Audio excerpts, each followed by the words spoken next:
Hey, middle school graduate. Today's my birthday party, you know? Unlike you, I graduated from college, properly and all. No way someone like you could ever achieve a position where people would celebrate you like this, huh? Spencer, the department head, let out a filthy laugh, grinning at me with a smug look on his face.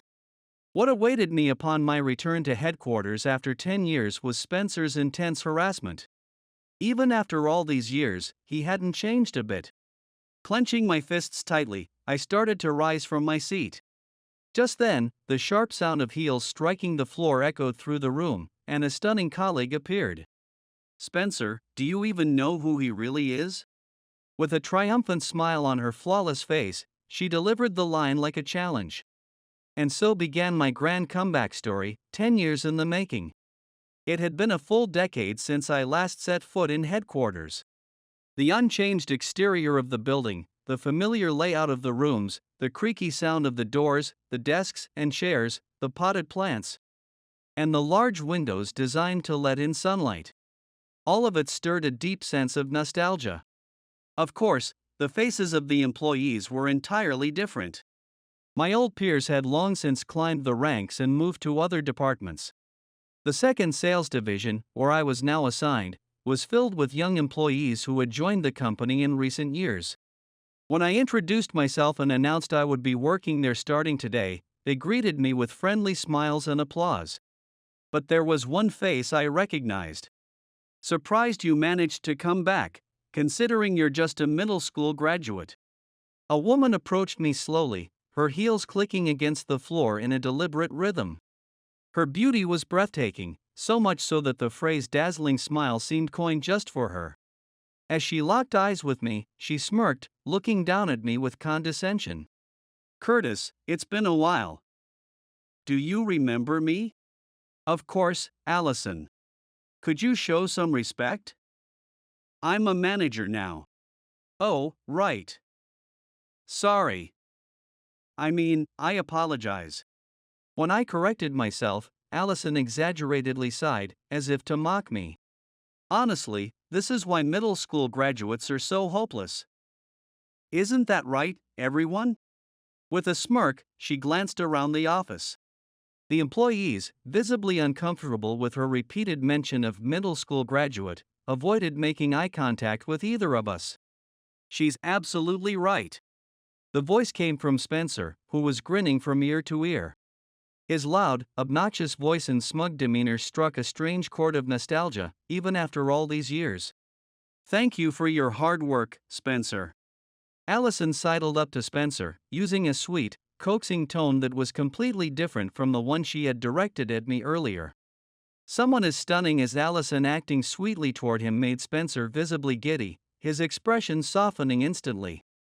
Oh yeah, now that I think about it, Curtis, didn't you join the company before Allison? Weren't you even her mentor back in the day? You're absolutely right, Spencer. Allison directed a fawning smile at Spencer. As a result, Spencer seemed to grow even more full of himself. Hey, Curtis, how does it feel to be overtaken by a woman you trained, especially one who joined the company after you? Well, I guess it can't be helped since you only graduated middle school. Spencer said this as he slapped my back hard. The force made me stagger, and I felt Allison's cold gaze pierce me.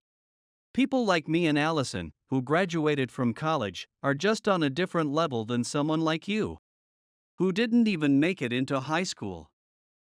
Please don't get your hopes up thinking that just because you're back at headquarters, you might end up in a position like ours.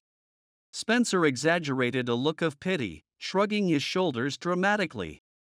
Then he turned to the employees who had been watching our exchange in tense silence and barked, "Get back to work." They scattered in all directions, hurrying back to their desks. When I glanced at Allison, she was already back at her seat, focused on her work.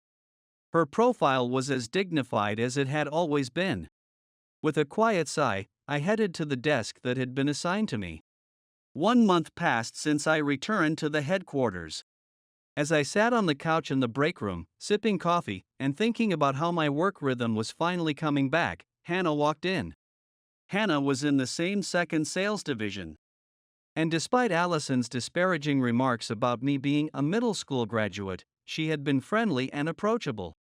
She had a different kind of beauty compared to Allison, more in the cute category. When Hannah spotted me, she broke into a warm smile and hurried over. Curtis, congratulations on being the top performer. I tilted my head in confusion at her sudden comment. Hannah mirrored my expression. What are you talking about? Curtis, don't tell me you haven't seen it? On the 5th of every month, the performance rankings for the entire sales department are posted. Now that she mentioned it, I vaguely recalled that being the case. 10 years ago, I'm pretty sure the performance rankings were also posted on the 5th of every month. That part hasn't changed either. It's quite nostalgic. You've only just transferred and didn't have any existing clients, yet in 1 month, you've become the top performer. Not just in the second sales division, but the entire sales division. I've thought this all along, but Curtis, you're amazing at your job. Hannah seemed genuinely thrilled, as if it were her own accomplishment. Her eyes sparkling with excitement. I couldn't help but find her adorable. Her ability to wholeheartedly celebrate others' success was probably what made her a natural at sales. Thanks, but honestly, I'm still not back to my full potential. What? If this isn't your full potential, that's terrifying. Hannah covered her mouth in mock shock before bursting into laughter. Her laughter was infectious, and I found myself laughing along with her. Usually, Hannah always looked people straight in the eye when talking, but this time was different. She stared intently at the coffee cup in my hands. After a brief pause, she looked up at me with a determined expression. I know this is a bold request, but could you teach me your sales techniques, Curtis? Hannah bowed her head, leaving me momentarily stunned. You don't have to bow like that. Of course, I'll help you anytime. That is, if you think my advice is worth it. I want to learn from you, Curtis. Hannah's cheeks slightly flushed, glanced up at me with an upward gaze. I only have a junior college degree, and Spencer always mocks me for it. When I get good sales results, he says things like, "Don't get cocky for a junior college grad," or he makes me do unrelated tasks like file organizing, claiming it's all I'm good for. So people like Allison and Spencer's toadies treat me as if I'm just a glorified assistant. But Curtis, you're kind to me despite all that. And it makes me so happy. Hannah's smile was warm and genuine. Her words made my heart skip a beat, but I quickly pushed the feeling aside. From my perspective as someone who only graduated middle school, a junior college degree is impressive. Really? Oh, but from now on, let's agree to leave educational backgrounds out of it when it comes to us. I respect you, Curtis, for who you are. Not because of your schooling or lack thereof. Her suggestion made perfect sense, and I nodded without hesitation. If anything, I'd rather not bring up the subject of education at all.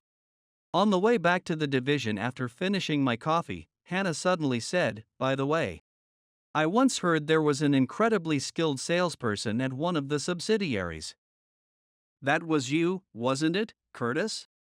I hesitated, unsure whether to confirm or deny it, but Hannah took my silence as affirmation. I knew it, she said, flashing a triumphant smile. I couldn't help but avert my gaze in embarrassment. A few days later, while I was glued to my computer, organizing materials for a sales presentation, my manager, Allison, suddenly held out her hand in front of me. Not understanding her intent, I glanced between her well-manicured hand and her slightly irritated expression. Allison furrowed her brow, looking as though she couldn't believe my confusion. Haven't you checked the company email? I sent a notice last week about Spencer's birthday party this weekend. Today's the deadline to pay the fee. Even a middle school graduate like you are required to attend. Her tone was matter-of-fact as she thrust her hand closer to me. Panicking, I pulled some cash out of my wallet and placed it in her hand. She gave a dismissive snort, turned on her heel, and walked away. Are you okay? Suddenly, Hannah appeared beside me, looking genuinely concerned. I reassured her that I was fine. She's beautiful, but maybe it's because she's beautiful, Allison's terrifying. Plus, she sucks up to Spencer all the time. Hannah pouted in disapproval.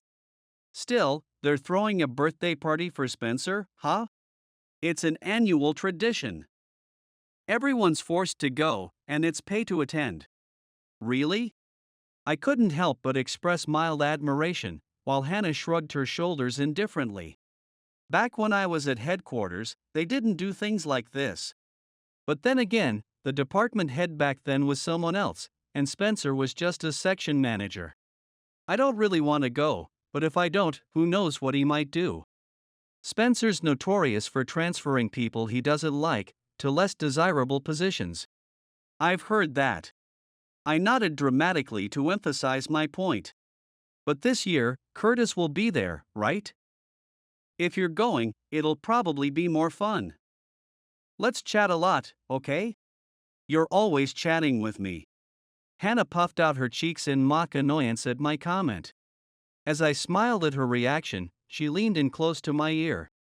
There are some things you can only talk about when alcohol is involved, you know?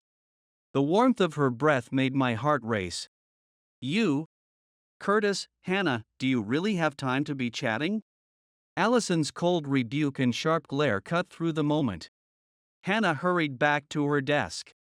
On the day of Spencer's birthday party. The party was held in a private room at a barbecue restaurant favored by the sales division. The table was crowded with plates of short ribs, skirt steak, loin, tongue, tripe, as well as vegetables like cabbage and onions. Hannah and I sat at the far end of the table. We wanted to keep some distance from Spencer. But Spencer gestured with his chin and said, "Curtis, sit here," indicating a seat diagonally across from him. With no choice, I moved to the designated seat. Hannah tried to sit beside me, but Spencer dismissed her with, "A junior college grad sits at the far end." Once everyone's drinks were served, a toast was proposed. I lightly clinked glasses with the person sitting nearby to make a toast. I held out my glass to Spencer just in case, but he ignored me. The sales results last month, that was just a fluke, wasn't it? You just happened to close some deals, while everyone else happened to fail. That's what we call beginner's luck, everyone. Take note. After taking a satisfied sip of his beer, Spencer declared this loudly. I'd been in sales for 22 years, so I wasn't hardly a beginner. But I swallowed my retort along with my drink. Spencer suddenly looked around the room. By the way, where's Allison? If you're looking for Allison, she's still at the office, probably dealing with Derek's mess. The employee who answered nervously glanced at Derek, a man sitting quietly in the corner.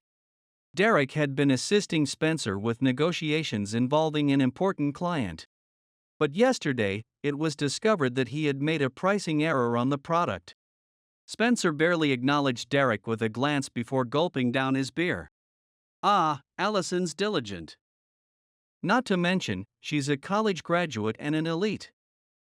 She's speeding down the fast track to success. A path you couldn't touch even if you wanted to, middle school graduate. Spencer's vulgar laugh made me want to cover my ears, but I held back. Instead, I forced a hollow laugh and replied with a lifeless haha. Spencer continued to harp on my middle school graduate background, seemingly reveling in his own sense of superiority. By the time he was engrossed in the drink menu, deciding on more alcohol, I took the opportunity to quietly slip away from my seat.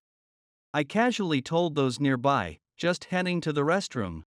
The restroom was the only real escape, so I headed there as promised. But as I walked, I heard Hannah's voice behind me. Curtis. When I turned around, Hannah stood there, her lips pressed tightly together in frustration. I can't stand it anymore. Why does Curtis have to be spoken to like that? Tears slipped from Hannah's eyes as she said that. Panicking, I looked for something to wipe her tears, but my handkerchief was in the bag I'd left back at the party. Passers-by, customers, and restaurant staff all gave us curious or even suspicious looks. Feeling increasingly flustered, I tried to calm Hannah by gently patting her shoulder. But she leaned into me, burying her face against my chest. Unlike the earlier discomfort from being watched, this moment filled me with a different kind of nervousness, sweet but overwhelming. I froze, unsure of what to do. What should I do? Before I could figure out how to respond, the sharp clack of heels announced Allison's arrival. What's going on? She appeared with an air of authority, her narrowed eyes darting between me and Hannah, who was crying into my chest. Allison immediately pulled Hannah away and retrieved a handkerchief from her bag, placing it gently in Hannah's hand. Then she turned her fierce gaze to me. Curtis, what did you do to Hannah? It was clear she thought I had made Hannah cry. Considering the situation, I couldn't really blame her. The way Allison stood with her arms crossed and looked down at me was imposing, to say the least. No, Allison. This has nothing to do with Curtis. I'm crying because of Spencer. Hannah stood between Allison and me, defending me like that. Is that true? Yes. When Hannah nodded, Allison, still wearing a stern expression, simply said, I see, and let out a small sigh. She glanced briefly at me. Curtis, I'm late, but it's fine now. Her cryptic comment left Hannah looking puzzled. I simply nodded at Allison, signaling my understanding. Then I turned to Hannah. Let's head back, Hannah. I tried to sound as gentle as possible. Hannah wiped her tears with her sleeve, still looking unsure as she glanced between me and Allison. When I forced a smile, as if to say everything was okay, Hannah gave a slight nod. When I returned to my seat, Spencer was thoroughly drunk. With his face bright red, he had female employees on both sides, grinning foolishly. The women were smiling too, but it was clear that their smiles were forced. As soon as Spencer noticed me, his eyes gleamed like a predator spotting prey. Hey, middle school graduate. Where the hell did you go? This is my birthday party. Unlike you, I actually graduated from college, you know. You'll never reach a position where people throw you a birthday party like this. Spencer let out a crude laugh, turning to the women beside him as if seeking their agreement. The women nodded faintly, their strained expressions betraying their true feelings. Beside me, Hannah looked like she was about to burst, unable to hold back any longer, and opened her mouth to speak. The sharp sound of heels hitting the floor echoed through the room. Hannah, Spencer, the female employees, and everyone present turned their attention not to me, but to Allison, who stood behind me. Oh, Allison. You're late. Come on, have a seat over here. Spencer gestured to the female employee sitting to his right to move aside, then patted the now empty seat and beckoned Allison over.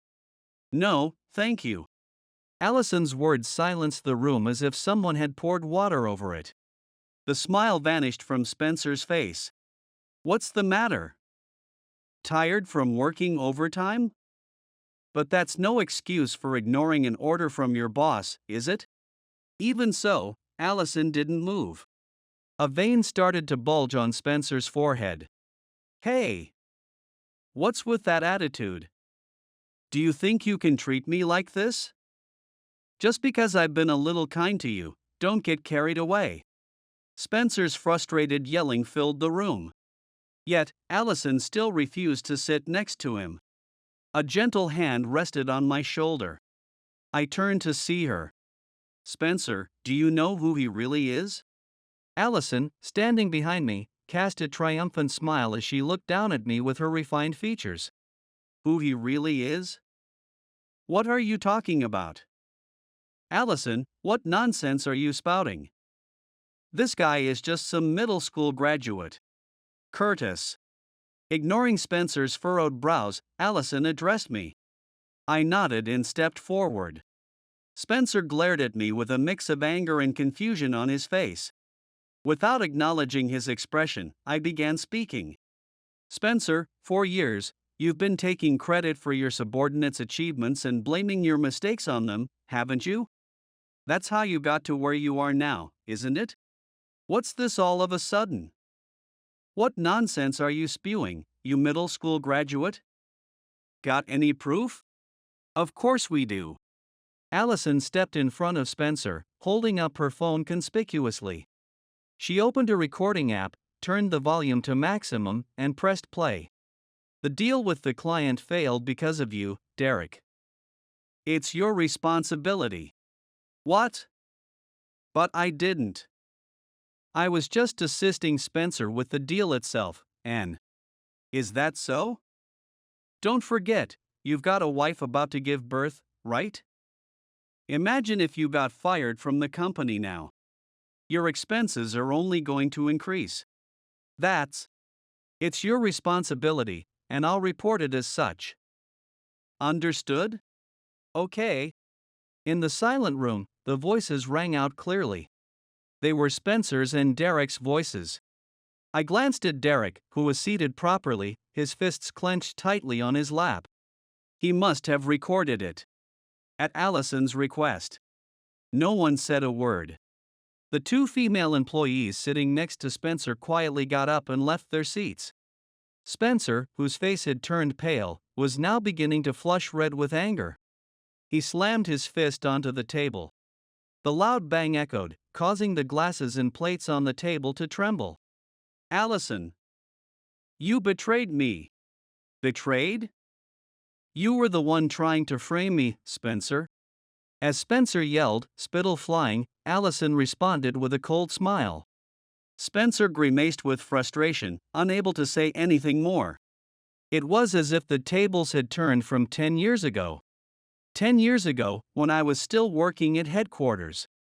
I became the mentor for Allison, a new graduate who had just joined our company. Wearing a brand new suit, likely purchased to celebrate her new job, Allison was stiff with nerves as she bowed her head to me and said, "Pleased to meet you."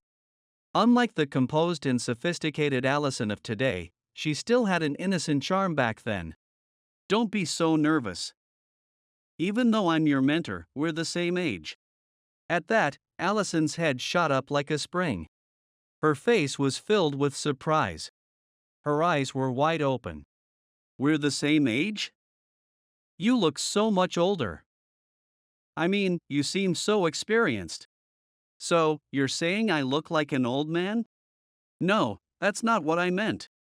Her flustered reaction was so amusing that I couldn't help but laugh. As I clutched my stomach, Allison's face turned bright red. If I seem experienced, I'll take that as a compliment. 12 years of working have paid off, I guess. Wait, 12 years? Does that mean, you didn't go to high school? She asked hesitantly. I nodded slightly. Grabbing a chair from an unused desk, I motioned for Allison to sit. I waited for her to cautiously take a seat before explaining why I never attended high school. When I was in my third year of middle school, my father, who was the breadwinner of our family, passed away. At the time, my mother was battling a serious illness, one that was difficult to treat. My father had worked tirelessly to cover her medical expenses. As a result, we had no savings, and I had no choice but to give up on high school and start working. It was then that Mr. Shepard reached out to me. Mr. Shepard had been my father's best friend. Apparently, my father had shared our family's struggles with him. Mr. Shepard invited me to work at his company. For me, desperate to help my mother recover, it was a golden opportunity. But I hesitated. Mr. Shepard's company was a top-tier firm. Moreover, he wanted me to work in sales. The thought of a middle school graduate working in sales at a prestigious company was daunting. I considered turning down the offer. But Mr. Shepard laughed away my fears, saying, I wouldn't hire someone who'd be a liability to my company. I've heard all about you from your father. When your mother was diagnosed with her illness, you didn't give up. Instead, you asked everyone at school for help finding a doctor. Even after finding one, you thanked not only the person who introduced you to the doctor but also everyone who helped in your search. Your father said you maintained good relationships with all of them.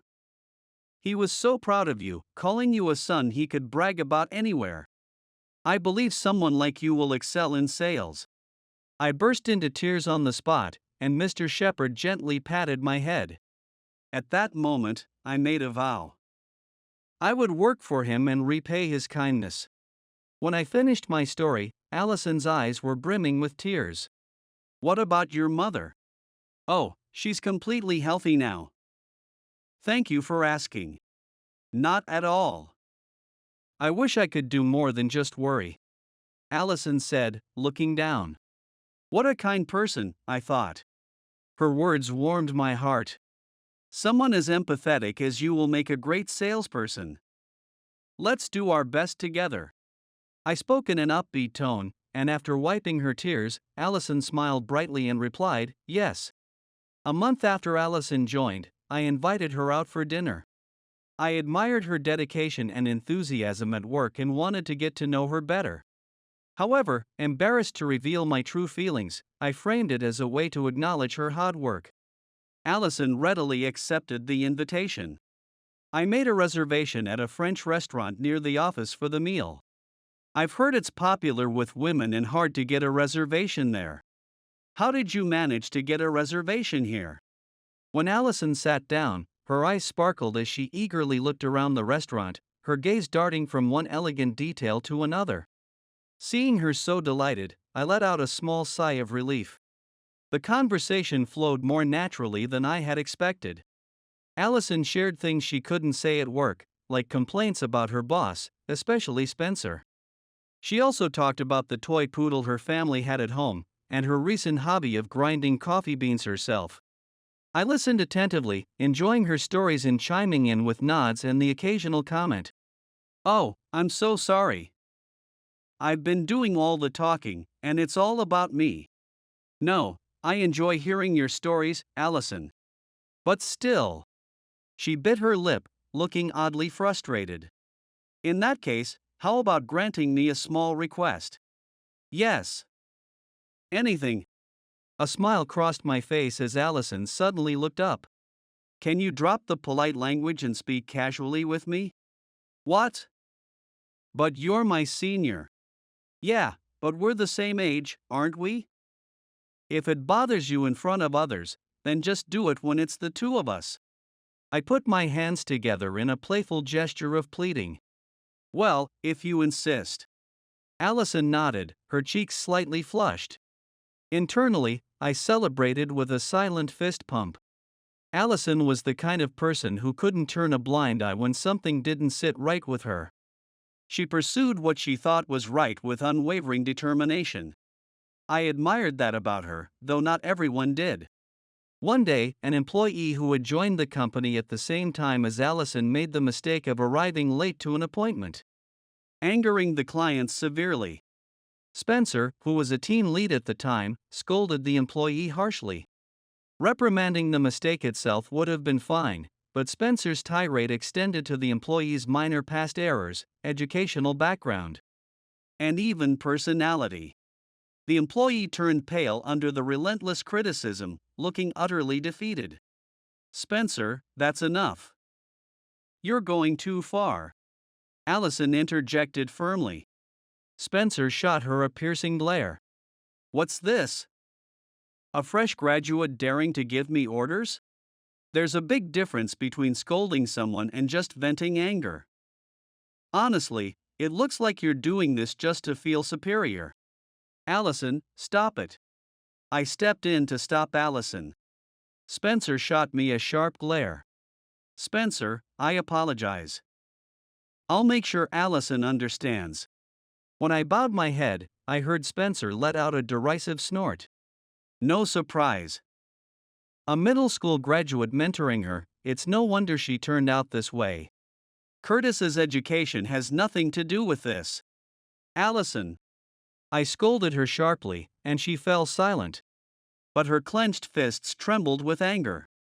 I led her out into the hallway. Her shoulders, along with her fists, were shaking with frustration. Carefully, as if handling something fragile, I guided her to a conference room away from the sales division. The moment the door closed behind us, Allison's frustration burst forth. Why did you stop me? Spencer was completely in the wrong. You're right. But standing up to him like that would only make you his next target. So what? Am I supposed to just stand by and watch him act like a tyrant? She was seething with anger. No matter how much I tried to calm her down, she refused to listen.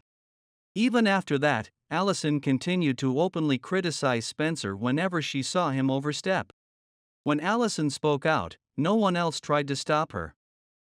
Her words were not only correct but also echoed what many others were thinking. I, on the other hand, kept bowing my head to Spencer, buying him his favorite snacks in an attempt to soothe his mood. Spencer would grumble, saying things like, "Is she acting up just because she's pretty?" Yet, he seemed to act as though he'd forgiven her. And I foolishly thought everything was fine. I never imagined what would happen next. A few weeks later, a report came in claiming that Allison had made a mistake in the quantity of an urgent order for a major client. The order fell drastically short, enraging the client and bringing the partnership to the brink of termination. This client accounted for 40% of our company's sales. Losing them would result in enormous losses. The account was officially Spencer's responsibility, but he often used his busy schedule as an excuse to shove tasks onto Allison. Spencer claimed it was Allison's fault since she handled the order, while Allison insisted, "I didn't place that order." But the order record was found on Allison's computer, which became irrefutable evidence against her. Allison cried out in despair, "What is this? I don't know anything about this." The company ordered Allison to transfer to a subsidiary. A demotion in every sense. I can still vividly recall Spencer's cold smile and Allison's face twisted in frustration as she received the news, even 10 years later. I felt responsible. I had agreed with Allison's criticisms of Spencer but never strongly discouraged her from confronting him. I decided to appeal directly to Mr. Shepard. I told him that as her mentor. Allison's mistake was ultimately my failure and asked him to transfer me instead of her. Mr. Shepard simply asked, "Are you sure?" I nodded firmly.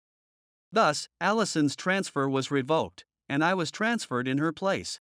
When Allison learned of the decision, she reportedly went straight to the HR department. I was summoned by HR via intercom, and when I rushed over, I found Allison disheveled, arguing passionately. "Why, Curtis? It's all Spencer's fault." "Allison, there's no point in arguing with HR about this." I made an effort to calmly hold Allison back, and she gave me a deeply hurt expression. "If anyone should have caught Allison's mistake, it should have been me, as your mentor. This is my responsibility." When I gently placed a hand on her shoulder, Allison nearly collapsed to her knees. I quickly supported her, guiding her away from HR as she seemed too dazed to walk on her own. As we passed employees in the hallway, they averted their eyes, as though witnessing something they shouldn't. With nowhere else to go, I brought Allison to the break room. The workday was nearly over, so the room was empty. I seated Allison on the sofa. She began to cry, her tears falling onto her skirt in large drops. "It's all my fault, isn't it? Curtis is being transferred because I kept acting self-righteous and standing up to Spencer. And because I couldn't refute the false evidence he brought forward." Her sobs were heart-wrenching. I sat next to her and gently rubbed her back. Then, Allison suddenly threw her arms around me. Her hands on my back held me tightly, as if she were clinging to me for dear life. "I should be the one to go. It's my responsibility, it should be me. It's fine, Allison. I'm a middle school graduate, so my future was never guaranteed. But you're different. You're an elite college graduate. You can't let this setback define you.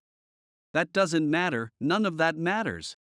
With those words, Allison started crying again. I gently pulled her into my arms. "I cozied up to you after Curtis's transfer, altogether evidence of your misconduct. I wanted to get him reinstated at headquarters. It's infuriating how good you were at covering your tracks, so it took me 10 years to get this far." Allison clenched her phone tightly. Spencer's lips quivered as he stood there, visibly shaken. Then, in a sudden move, he lunged forward and snatched the phone from Allison's hand. "Ha ha! Is this all the evidence you've got? If I take this, you've got nothing. Both of you, Curtis and you, are getting transferred. No, not just transferred, you're both fired. As the department head, I can make it happen. Spencer shouted triumphantly, as if he had just claimed a major victory. The air was so tense that the sound of the surrounding employees holding their breath could be heard. Spencer, neither of us will be fired or transferred. What are you even talking about? The difference in power between you and me is obvious, isn't it? Or are you so foolish that you can't even understand that? I thought even a middle school graduate would know as much. Even I know that a department head outranks a regular employee. But there's someone above you too, isn't there? Well, of course, the executives and Mr. Shepard are above me. Spencer furrowed his brows in confusion. I took a deep breath and spoke to him. Spencer, Mr. Shepard already knows everything. What? Ha, ha, ha. What nonsense are you spouting now? Do you think such a blatant lie will work on me? Spencer didn't finish his sentence. He stared past me, his face frozen in shock. Following his gaze, I saw Mr. Shepard standing there. I asked him to come. Allison looked at Mr. Shepard with an apologetic expression, her eyebrows lowering slightly. Mr. Shepard raised a hand to stop her. Mr. Shepard, how long have you been? Since Curtis returned to his seat. I also listened to the incriminating audio evidence. No. Mr. Shepard, that wasn't me. It's fabricated. Right, Derek? Tell them it's fake. Spencer shouted, turning to Derek. Though visibly trembling, Derek shook his head. Having lost the allies he thought he had, Spencer stood there in shock. Mr. Shepard gently took Allison's phone from his hands. I'd heard rumors that you might be involved in misconduct. That was also why Curtis was transferred to a subsidiary. He's the son of my closest friend, after all. Mr. Shepard faced Spencer with a stern look. Still, I lacked concrete proof of your wrongdoing. And to be fair, until now, you've been an excellent employee. I didn't want to believe the allegations. That's why Curtis's transfer was meant to be temporary. I planned to bring him back soon. But Curtis insisted on staying until he achieved remarkable results at the subsidiary. He said returning too quickly would feel like losing. He wanted to prove himself before coming back. His determination was real, so I decided to trust him. And he delivered. At that subsidiary, he achieved results that outperformed even our headquarters sales team. Mr. Shepard turned to me, his eyes full of warmth. You did well. Hearing those words, a surge of emotion welled up in my chest, threatening to spill out as tears. But now wasn't the time to cry, so I swallowed it back. To coincide with Curtis's return to headquarters, I had him investigate your misconduct. Allison also informed me that she was gathering evidence. Allison, besides the audio recording, do you have more evidence? Yes.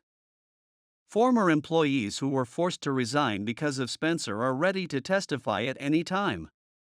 Additionally, we've uncovered 10 years' worth of falsified entertainment and travel expenses. Spencer collapsed to the floor. His face was no longer pale but a stark, ghostly white.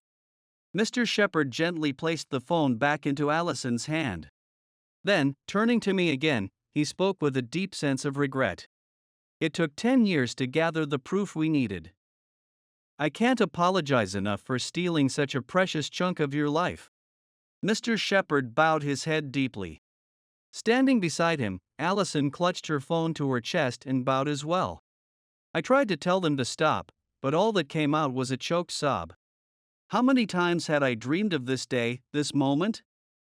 I couldn't stop the tears that finally flowed. Even though I felt embarrassed to cry in front of others.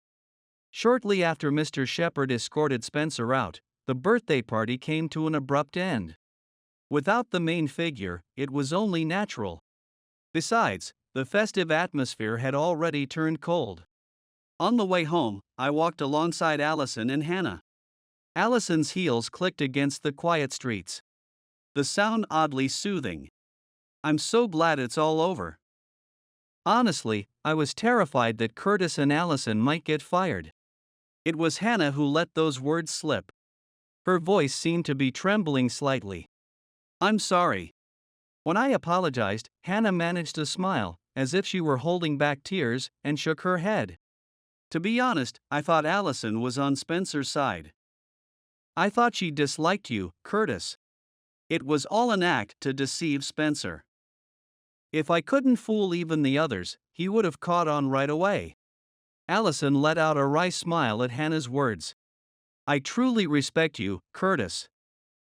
I'm really sorry for bringing up the whole middle school graduate thing. It's fine. I always believed in you, Allison.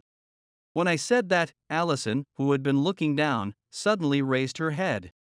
Was it just my imagination, or were her cheeks slightly red? Somehow, my face also started feeling hot. By the way, Curtis and Allison, are you two really just senior and junior colleagues? Hannah's unexpected question made the heat in my face intensify even more. No way. Me, dating someone as beautiful as Allison? That's. So it's not like that? Then, I don't need to hold back, right? Hannah leaned in closer to me. As her warmth flustered me, Allison suddenly took my hand. Sorry, but we're heading to the after party now. Just the two of us. With that, Allison grabbed my hand and took off running. Hey, that's not fair. Hannah's voice echoed behind us, but she didn't chase after us. The sharp clicks of Allison's heels against the pavement rang out as we ran. I worried she might trip, and sure enough, Allison slipped. I caught her, surprised by how light she felt. Her slightly labored breaths, the warmth I could feel even through her clothes, her slightly disheveled hair. The beads of sweat forming on her forehead, and her moist eyes looking up at me, everything about her stirred my heart. Curtis, I love you. Allison whispered, leaning into me. With her ear pressed to my chest, she must have heard my heart racing like a drum. From the moment you became my mentor, through the 10 years after you were transferred, I've always loved you and only you. Allison. She gazed up at me with upturned eyes. Drawn to her defenseless lips, I leaned in closer. Suddenly, a loud bicycle bell shattered the moment. In a hurry, Allison and I stepped to the side of the road. The bicycle raced past us at full speed. Allison and I glanced at each other. And then, as if on cue, we both started laughing. Let's go home for today. At Allison's suggestion, I nodded. Still holding hands, with our fingers gently intertwined, we began our walk home. Sometime after the incident, Spencer was officially dismissed. Given that he had not only pinned his mistakes on subordinates and stolen their credit but also embezzled company funds for 10 years. It was only natural. Apparently, other companies were informed of his actions, making it difficult for him to find new employment. Even his family left him, and now he seems to be surrounded by enemies on all sides. I was promoted to fill the vacant position. With Curtis's sales record and contributions to the company, it's only natural. Hannah said, puffing up proudly as if it were her own achievement. As I scratched my cheek, feeling a bit embarrassed, Allison appeared, carrying her laptop and frowning. Sensing trouble, I instinctively stepped away from Hannah, but it was already too late. Hannah, stop slacking off and get back to work, would you? Allison's voice was sharp as she scolded Hannah. But Hannah seemed unfazed. I'm on a break right now. Well, I need to discuss something with Curtis for work. Curtis, use your managerial authority to kick her out, please. Curtis would never do that. If you keep being so petty, he might lose patience with you. Not that I'd complain if that happened. The two of them squared off, with me caught in the middle, sparks practically flying between them. The tense atmosphere made me break out in a cold sweat. I glanced around at other colleagues, silently begging for help, but all I got were amused smiles as if they were saying, Must be nice to have two women vying for you. I've got an appointment now. Ignoring Allison and Hannah's indignant cries of Curtis, I decided to make my escape to the one thing I was best at, work.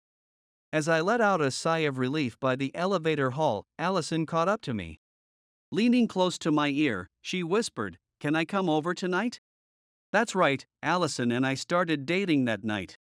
We've kept it a secret at work for now. Avoiding her gaze, I gave a small nod. Allison smiled brightly and said, "Good," before walking away. I never thought a day like this would come. Stepping outside, I looked up at the office building towering above me. The cloudless sky was dazzlingly bright. I was happy about being promoted to department head. To be honest, I had given up on the idea of climbing the corporate ladder because of my middle school graduate background. But now, I've realized that academic credentials don't define my worth. There are people who see me for who I am and appreciate my efforts. That realization filled my chest with warmth. From here on out, I'm determined to keep growing and giving it my all.